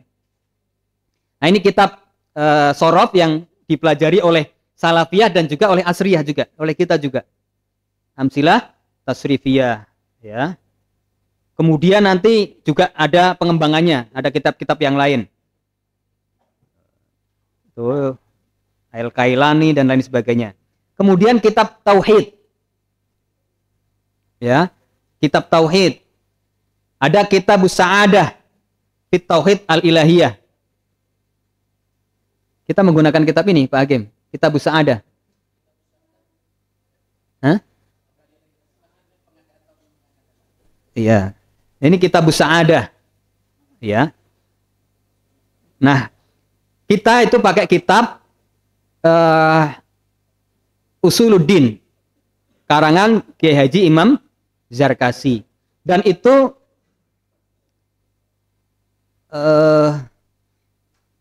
kandungannya sama dengan ini karena diambil dari kitab ini, kitab Sa'adah. Intinya sama. Karena pengarang dari kitab Sa'adah itu ya guru beliau waktu di Tawalib di Padang. Ya, untuk kelas 1 diterjemahkan ke dalam bahasa Indonesia. Ya, isinya itu tentang iman, tentang Islam, ya, akal, sifat wajib, sifat mustahil, tentang Rasul dan lain sebagainya, kodok kodar. Ya, itu inti. Ya, inti dari kitab Tauhid. Juga yang di Pondok Salafiyah juga menggunakan kitab Husnul Hamidiyah. Terus ada kitab Aqidatul Awam. Ya, itu di antara kitab-kitab tauhid yang dipelajari di Pondok Salafiyah. Ya, antum harus dengar ini, paling tidak mendengar, yaitu pernah mendengar. Syukur-syukur nanti saya kemarin juga sudah pesan sebenarnya Pak Farid itu yang Nah. Oh ya, nanti ditunjukkan ya, supaya anak tahu apa itu kitab Fathul Qorib itu apa, Takrib kayak apa, Sulamut Taufik itu seperti apa. Ya. Paling tidak lihat covernya. Itu kitabnya tipis-tipis, ya. Mudah lah antum coba nanti baca di tes, bisa ya. Insya Allah bisa. Ini kitab tauhid, kemudian kitab tafsir ya, ada tafsir Jalalain, ada tafsir Ibnu Katsir dan lain sebagainya. Banyak sekali tafsir itu. Kemudian kitab hadis. Ada kitab Hadis Arba'in Nawawi. Yang itu kumpulan dari hadis-hadis. Kemudian ada kitab Mustalahul Hadis. Kita juga belajar di sini. Kemudian kitab fikih ya, kitab fikih itu ada Takrib ya. Kemudian ada apa lagi? Fathul Qorib atau Fathul Mu'in ya, dan lain sebagainya. Kemudian kitab akhlak atau etika ya, tasawuf. Di antaranya Ta'limul Muta'allim. Ini menjadi kitab wajib. Di Pondok Salafiyah itu menjadi kitab wajib. Nah, anak-anakku sekalian, di Pondok Modern Tazaka, pelajaran akhlak itu sudah masuk ke dalam materi-materi yang ada di KMI. Ya. Meskipun itu tidak khusus hanya misalkan kitab akhlak, karena itu sudah tersebar di materi-materi yang ada. Antum kelas 6 harus sudah tahu. Kitab pelajaran mahfuzat itu kan syarat dengan akhlak. Iya kan? Jadi kalau ada pertanyaan kenapa di pondok enggak diajarkan kitab khusus tentang akhlak? Karena materi-materi akhlak itu sudah diinsert ke dalam materi-materi yang ada di KMI, sudah tersebar. Di hadis itu ada kitab adab. Betul ya Pak Hakim ya? Di mahfuzat itu juga banyak filosofis, banyak tentang adab. Adabul muta'allim, nahwal mu'allim. Ya. Tentang hormat kepada orang tua, ta'zim kepada orang tua, tentang ilmu dan lain sebagainya kan ada semuanya. Ya. Nah, ini ada kitab Ta'limul Muta'allim. Yang ini juga kita ada juga, ya, tapi nggak masuk ke pelajaran yang ada di kelas-kelas. Ya. Kemudian ada kitab Riyadhus Shalihin. Ini juga tentang akhlak, tentang etika. Juga ada Ihya Ulumuddin. Ini beberapa contoh kitab yang diajarkan di Pondok Salafiyah. Ya, kitab kuning. Yang kita itu ya intinya sebenarnya sama. Cuman kita itu sudah diformulasikan menjadi kitab ya yang tersusun dalam kelompok dirusah Islamiyah. Mafhum?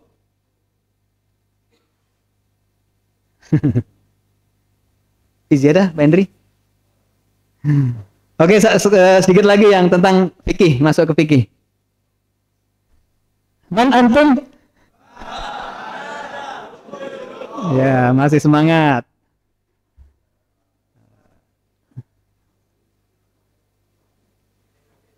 Ada al-muqaddimah yang tadi sudah dibacakan ayatnya di pembukaan oleh Al-Ustadz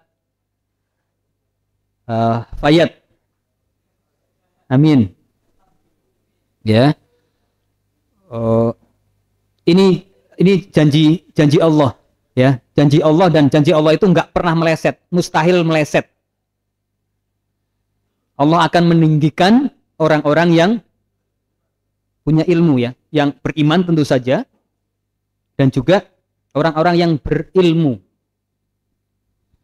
Jadi orang yang berilmu itu ditinggikan derajatnya oleh Allah. Ini janji Allah, ya. Kalau Allah sudah berjanji ya nggak mungkin meleset, mustahil kalau meleset. Oke. Kemudian dalam hadis juga disebutkan man yuridillahu bihi khairan yufaqihu fiddin. Allah ketika menghendaki seseorang itu baik, maka akan dipahamkan tentang pengetahuan agamanya. Jadi ciri-ciri orang itu dikehendaki oleh Allah menjadi orang baik, ciri-cirinya adalah orang itu paham agama. Ya tentu saja paham agama. Paham bagaimana menjalankan syariah, paham bagaimana rambu-rambu yang ada dalam agama, halal, haram, baik, buruk, itu mengerti, paham, tahu. Jadi kita bersyukur bahwa kita dalam suasana begini, ini diantara yang yang Allah rekayasa untuk kita supaya menjadi baik. Paling tidak kalau kita itu menghadapi persoalan itu, kita akan mendahulukan mesti ini boleh apa enggak. Jadi mesti ada dialog di hati kita, ya, di otak kita. Anak amal hadza yajuz aw la yajuz. Jadi ada pertimbangan itu, tidak asal main serobot saja. Ya dengan begitu kan itu cirinya kita sedang diarahkan menjadi orang baik. Ya, yang dikehendaki oleh Allah menjadi orang baik. Ya, maka bergembiralah, ya, bersyukur dengan yang sudah dikategorikan. Ya, kita dimasukkan dalam varian ini gitu. Varian orang-orang yang dikehendaki menjadi orang baik. Ini tujuan Fathul Qutub sudah, tentang khilafiyah itu juga tadi sudah kita singgung. Memang ada semacam adagium atau ungkapan an-nasu a'da'u ma jahilu. Sahih? Iya. Kita ini manusia itu akan menjadi musuh apa yang belum diketahui.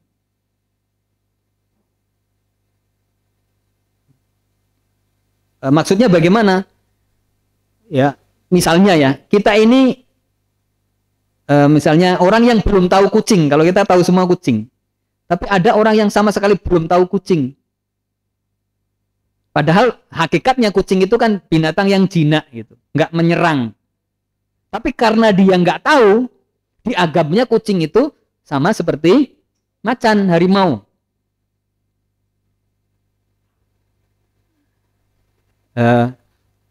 Ini ada sedikit joke tapi nanti di media center di-cut ya. Ya. Suatu ketika, ini kata Pak Alam, ini yang cerita Pak Alam. Ada perkumpulan hewan-hewan. Ya, raja hutannya itu apa? Harimau. Ya, raja hutannya itu harimau. Semua hewan yang dikumpulkan gitu takut semua sama harimau karena dia raja hutan. Nah, tiba-tiba ada seekor hewan yang tiba-tiba itu melintas, ya, jalan di depan perkumpulan itu. Kecil gitu. Wah, yang lain pada heran itu, hewan-hewan yang lain itu pada heran. Kijang, kuda, ayam semua heran. Berani sekali ini dalam perkumpulan yang luar biasa ini ada hewan yang tiba-tiba ngelewatin itu perkumpulan di depan harimau. Terus ditanya sama yang penasaran itu, kamu kok berani sekali? Berani sekali lewat perkumpulan di depan raja hutan. Kata itu dijawabnya, saya dulu itu seperti dia, saya juga raja hutan. Tapi saya setelah menikah jadi begini. Jadi kucing.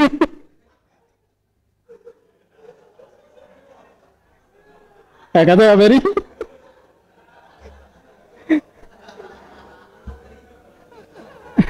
Nabil lah ya Bang, Nabil.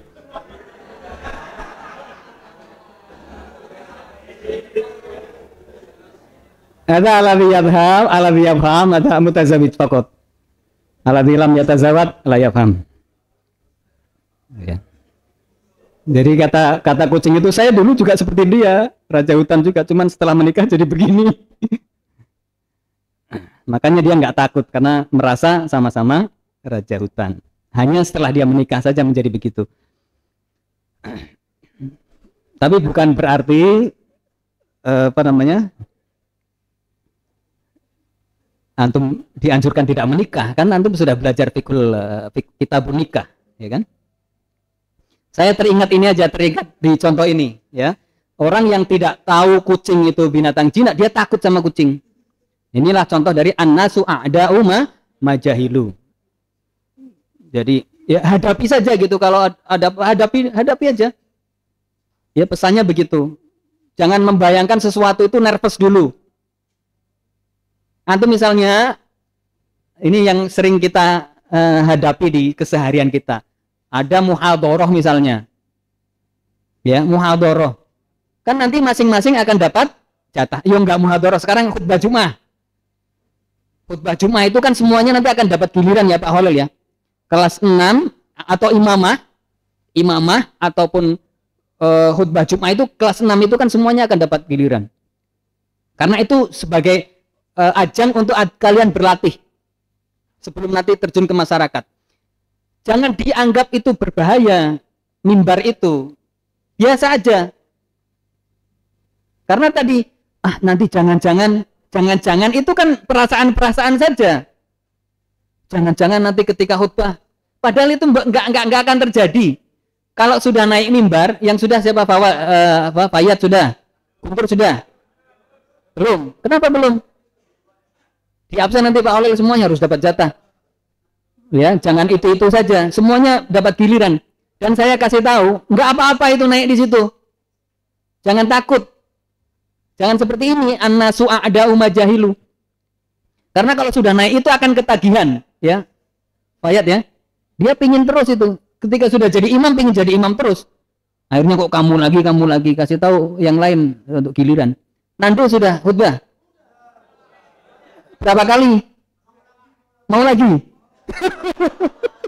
Nggak mau. Iya. Ya. Tenang saja, tenang. Ya. Ismau. Ketika sudah dijadwalkan oleh pengasuhan, itu manfaatkan betul. Itu kan nanti seumur hidup itu. Akan menjadi kenangan dan menjadi tempat antum berlatih. Abaikan yang bayangan-bayangan yang nggak jelas itu. Oh nanti begini itu nggak akan terjadi. Percayalah. Bismillah aja, persiapkan dengan baik, dibuat teksnya dengan baik, ditakdimkan, latihan, kemudian tinggal baca.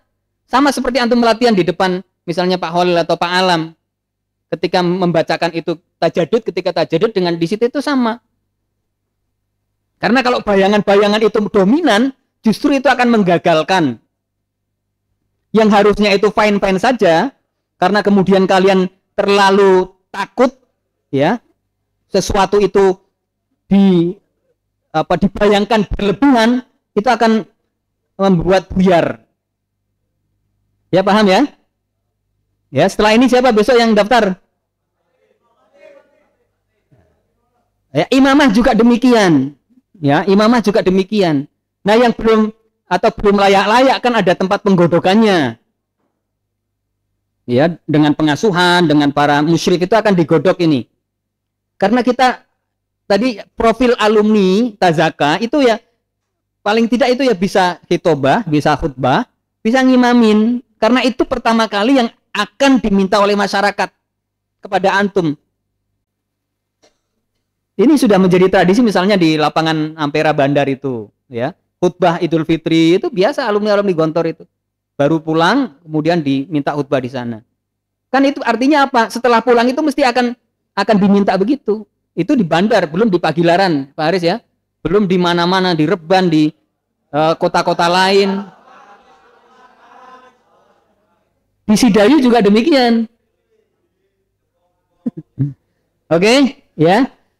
Saling support, intinya sama-sama. Kalau ada teman antum yang belum bisa, dorong. Jangan dijatuhkan. Ya, didorong. Memang kalau belum pernah itu ya tadi, karena ini kita ada kaidah ini. Ada semacam ungkapan ini memang betul. Karena belum pernah itu merasa bahwa itu akan sulit. Padahal enggak kalau sudah dilaksanakan. Nah, yang bagi yang merasa masih belum kuat, ya, belum kuat ya kita kuatkan. Kelas 6 ini saling support. Nah, kita nggak ingin mendengar lagi ada yang dibully, ada yang jangan. Sudah kelas 6 kok. Ya, sama-sama bersahabat, ya, bersahabat sampai nanti. Fahimtum jami'an? Ya, saling mensupport. Kalau ada yang belum ini, jangan diketawain. Karena memang susah kalau belum pernah itu. Maka dicoba, coba. Dan bayangan-bayangan yang menghantui itu hilangkan. Begitu ya Pak Ferry ya? Ya. Ini gara-gara kucing ini. Nah, ini apa namanya? Sama seperti orang buta itu kan. Orang buta itu kalau menilai gajah, kalau orang buta itu memegangnya itu kakinya, dia akan mendeskripsikan, oh gajah itu seperti pohon kelapa. Ya, karena dia hanya pegang kakinya. Panjang, besar gitu. Nah, kalau dia pegang, orang buta itu megang buntutnya, oh ini gajah itu mirip ular, kira-kira begitu. Kalau pegang kupingnya, gajah itu lembek gitu, keplek-keplek gitu. Nah, itu kalau hanya orang melihatnya hanya dari satu sudut saja, dari satu sisi saja. Ya, maka antum ini jangan begitu.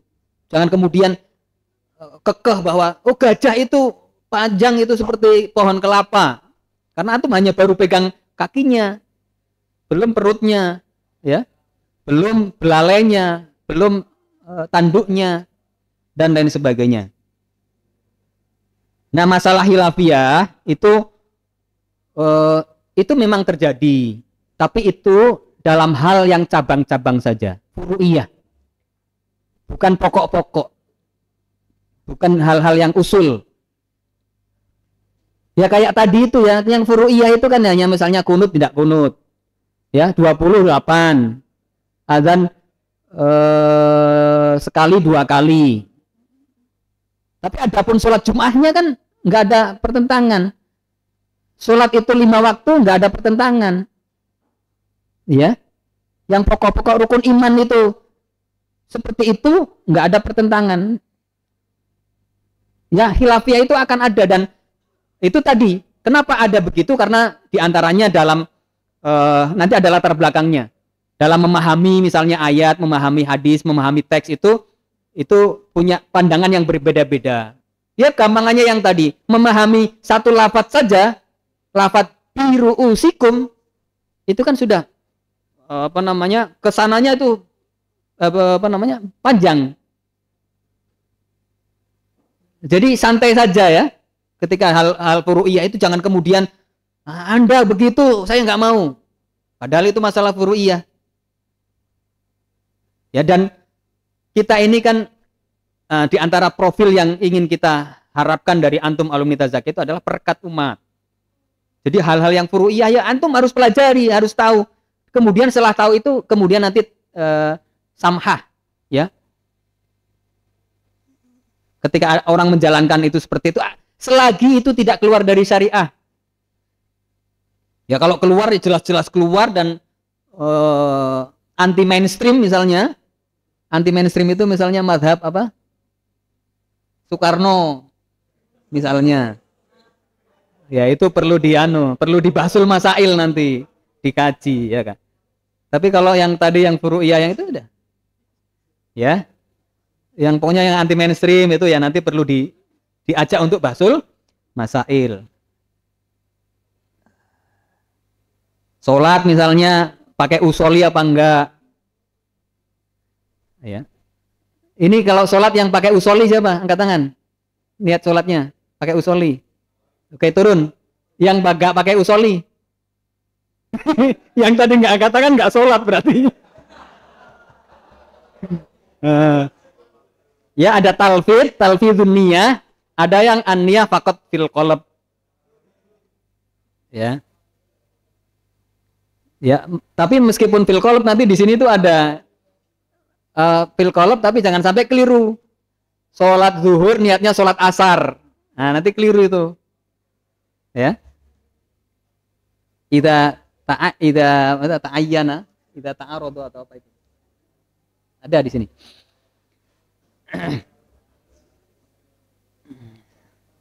Ya usolli. Nah ini sallu kama ra'aitumuni usolli. Salatlah sebagaimana sebagaimana engkau melihat aku sholat. Tapi kata Pak Haris itu solu kama ro'aitu muni usoli. Muni usoli.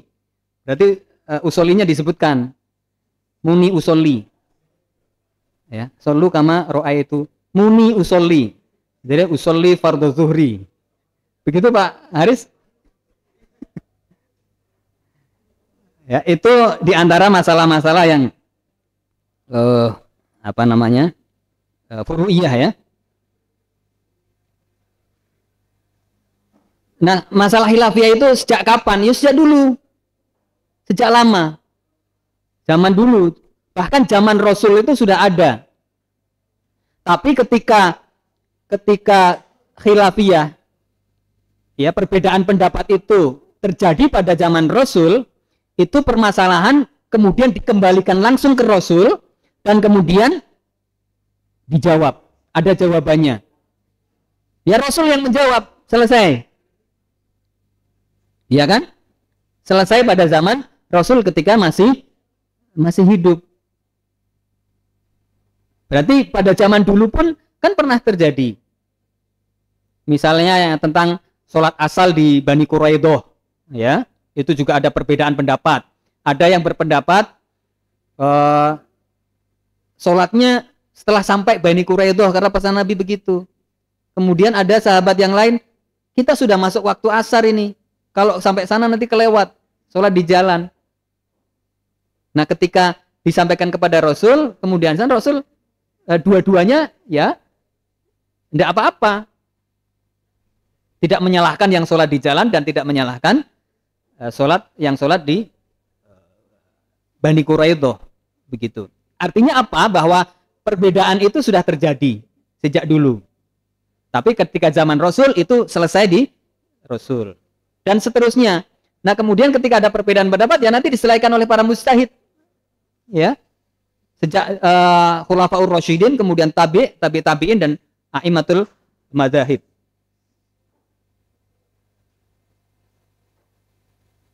Ini sudah nih.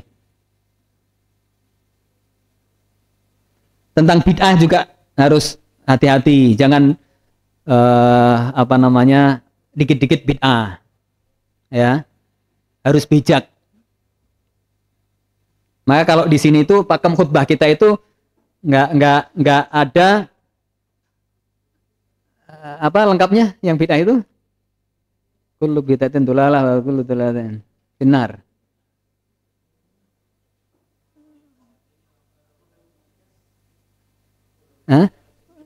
Kullu muhdatsatin bid'ah wa kullu bid'atin dolalah wa kullu dolalatin finnar. Ya. Kita nggak pakai itu kan Pak Alam ya, di khutbah kita nggak pakai itu. Jadi hati-hati dalam hal ini, dalam hal bid'ah membid'ahkan itu bisa jadi panjang urusannya, ya, hati-hati.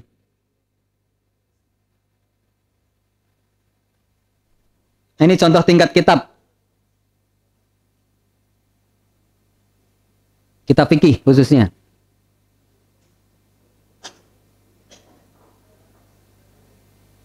Di halaman 16. Nah, ini saya ingin menunjukkan aja kitab. Karena nanti antum akan dapat ini. Ya. Wujud?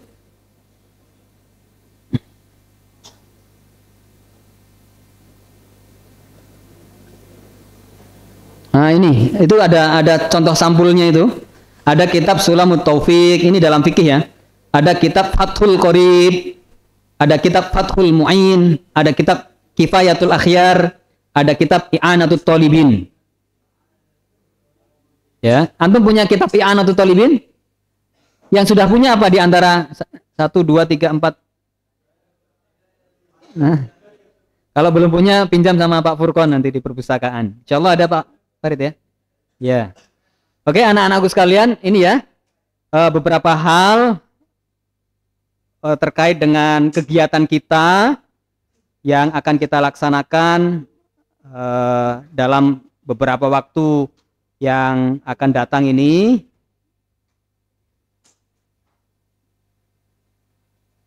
Terakhir nasihat untuk kalian sebagai penekanan, maka selama mengikuti kegiatan Fathul Kutub ini baca banyak kitab, macam-macam kitab silakan baca. Antum nggak usah berpikir, wah bagaimana mungkin saya akan baca banyak ini kitab. Karena kita kan meyakini ada konsep keberkahan umur, keberkahan waktu. Ya. Antum bayangkan kalau misalkan Imam Bukhari itu kalau kita rasionalkan dengan bagaimana beliau menelusuri dan mengumpulkan hadis-hadis itu, berapa waktu yang harus ditempuh itu. Karena kadang-kadang untuk mendapatkan satu hadis saja itu perjalanannya sampai lintas negara. Tapi kan terkumpul oleh beliau banyak sekali hadis. Kapan mengumpulkannya? Hah? Itu kalau bukan karena konsep keberkahan waktu, keberkahan umur itu tidak mungkin. Para ulama kita kemudian mengarang kitab berjilid-jilid. Itu mata huwa yaktub. Itu kalau di ini waktu untuk menulis saja kalau kita hitung matematis itu udah melebihi umurnya. Kapan makannya, kapan bekerjanya, kapan itunya. Hah? Ya. Jadi ada keberkahan waktu itu ada, waktunya berkah. Apa doa kita apa? Allahumma inna nas'aluka salamatan fid din wa afiatan fil jasad wa ziyadatan fil ilmi wa barakatan fil rizki, termasuk keberkahan rizki. Ya. Rizki kalau dihitung matematis itu ya, ada orang petani kemudian anaknya banyak, kemudian kuliah semua. Kalau dihitung itu hasil pertaniannya itu hanya berapa rupiah. Tapi nyatanya ya bisa kuliah semua, lulus semua, sarjana semua. Itulah keberkahan rizki. Ya, barokatologi ya, kalau di pesantren dan kita ya, sebagai umat Islam itu jangan lupa ada barokatologi. Ada konsep keberkahan yang itu di luar, beyond hitungan matematika. Termasuk barokah umur. Barakatan fi rizki wa taubatan qabla al-maut rahmatan wa maghfiratan ba'da habin ala bisagah. Ziyadatan fil ilmi, ziyadatan fil ilmi. Ya itu ya, anak-anakku sekalian, ketika menghadapi buku sebanyak itu jangan putus asa dulu. Ada mata nakro. Ada insyaallah bisa. Terus tentang ijazah, silakan, sudah diijazahkan sama Ustadz Ferry itu. Silakan buka kitab-kitab. Karena antum sudah kuasai bahasa Arab. Ya, mudah-mudahan dengan semakin antum membaca banyak kitab, banyak hazanah, itu kelak akan banyak bermunculan para ahli-ahli, ya, para ulama-ulama dari alumni-alumni Tazaka. Banyak yang jadi profesor, banyak yang jadi ahli, ya, dan semuanya di bidangnya masing-masing. Bermanfaat semuanya untuk umat, ya, untuk agama kita. Ini saja anak-anakku sekalian, aku qouli hadza. Wassalamualaikum warahmatullahi wabarakatuh.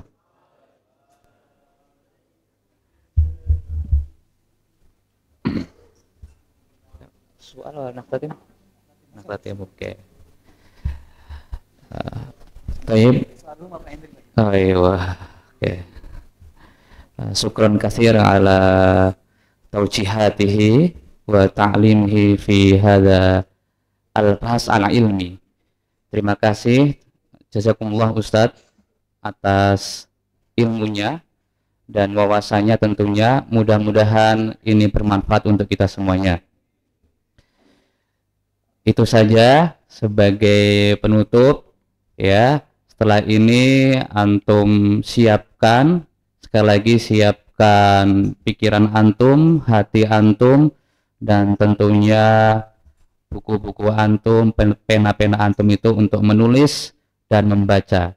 Tadi sudah disampaikan bahwa perbanyak membaca. Ada satu quote, saya izin Ustadz Bisri, kalau tidak salah begini quote-nya, yang pernah di-share juga di media center kita, itu adalah membaca adalah salah satu cara, bahkan satu-satunya cara manusia bisa hidup di zaman orang lain dan di zamannya sendiri. Wadih kalam. Oke. Kalau antum pengen tahu bagaimana cara hidupnya para ulama, membaca. Kalau antum tidak mau ketinggalan hari ini apa isu-isunya, apa yang dibahas, membaca. Itu saja. Terima kasih. Syukran katsiran Ustadz Bisri dan para musyrif dan tentunya kelas 6 siswa akhir KMI The Next Ibnu Khaldun. Assalamualaikum warahmatullahi wabarakatuh.